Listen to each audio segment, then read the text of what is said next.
The only drawback of this lens is that, hey guys, what's going on? This is Francois with the Image Eye. I know it has been a very long time since I made a video, but I was traveling and I also wanted to focus more time and energy and effort on my main channel, which is finally starting to grow. So if you're interested in seeing some of my travel vlog or life in Seoul, Korea content, why don't you click the link somewhere here in the description box or here in the video and support me on the other channel if you feel up to the challenge. Anyway, today I want to talk to you guys about this lens. This is the Sony 135mm G Master 1.8. I almost sold this lens.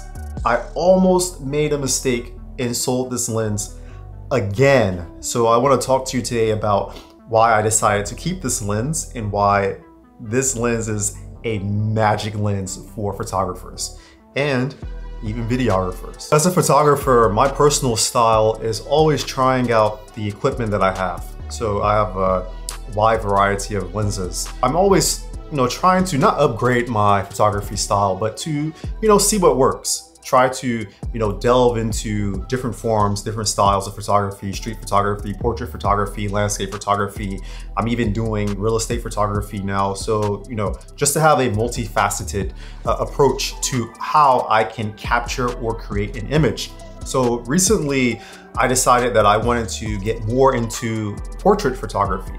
And I was looking for the perfect lens out of my collection that could do the job. I looked at the 24mm, I looked at the 35mm, I looked at the 50mm, I looked at my 90mm, and then I finally came to the 135mm G Master. And I don't normally shoot with this lens. I have this lens mainly because of the aesthetics.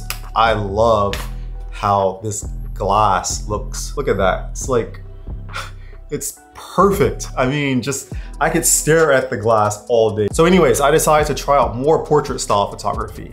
And I asked one of my friends if she would be willing to be my model. I only brought two lenses with me. I brought the 24mm G Master, which is my backup go-to lens. If there is one lens that cannot leave my collection, it's the 24mm G Master. I sold that lens twice as well. No, I sold it once and bought it back.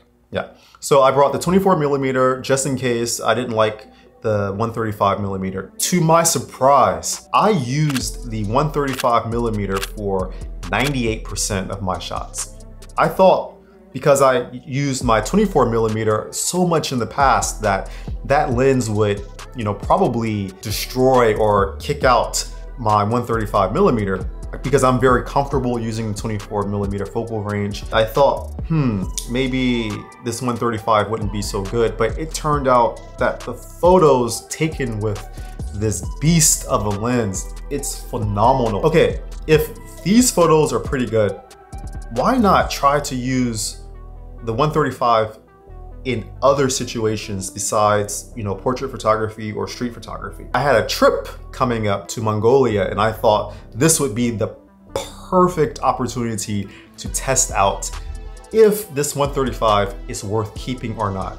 So I took this lens with me and I also took the 24mm G Master and I took the APS-C 1516 to 50 kit lens just in case.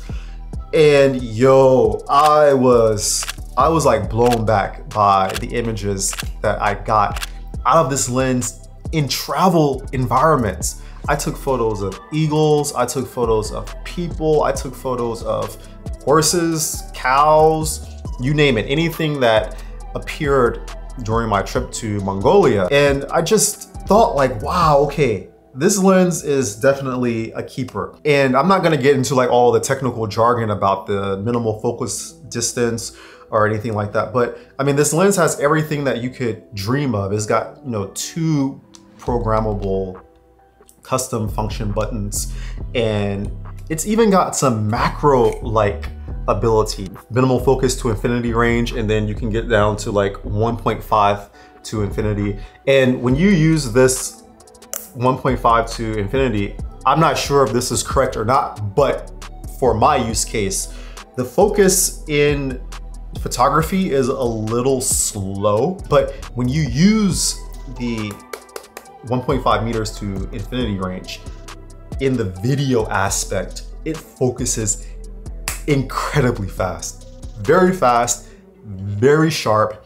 And to my surprise, even though this lens has no optical steady shot or stabilization, when I use it on my a7 IV, and as long as I'm pretty much, you know, holding the camera steady, it doesn't shake all that much. If anything, yeah, I've learned my lesson, and that is not to sell your 135mm from Sony. Maybe you have a 135 from Samyang or any other brand. I think across the board, 135mm or 135mm is going to be excellent for portrait photography. You can get away with wilderness, landscape shots, and yeah, street photography as well. The only drawback of this lens is that it's 135mm. So you have to move all the way back if you want to take, you know, photos of situations that are happening like right in front of you. And I ran into many of these situations on my first day in Mongolia. Many people saw me walking around with it and they immediately asked for photos. You know, first of all, it's like, wow, there's a black guy in Mongolia. Second of all, there's a black guy in Mongolia with this huge camera and lens. Like, we want to get a photo. I had to back all the way back and ask people to like clear an area in order for me to use the camera and lens correctly. So that might be a drawback, but fortunately I was outside, so there was space for me to move back. But if you're on the inside taking shots, maybe you don't want to use this lens. I mean, unless you're like, you have everything set up in your frame. I mean, the studio is built especially for you to use the 135 because you need space in order to use this lens. That might be a drawback for some people who are interested in buying this lens, or you know, any 135 for travel photography or for street photography or whatever the case may be. Anyways, yeah, I love this lens. I'm not selling it, I'm keeping it. If you have a chance, you should also try to pick up a 135 as well. The photos are breathtaking. The video quality from this lens plus the a7 IV is just phenomenal. So yeah, thanks a lot guys for watching. I haven't been here in a while, but I'm gonna do my best to upload more videos, not for likes or watch time or anything like that, just because I like talking about my lenses and my photography and, you know, what I use in order to do my vlogging and stuff, just, you know, as a hobby in my free time. So yeah, thanks a lot for watching. Hope you guys stay hydrated. Love you all. Take care and see you in the next one. Peace.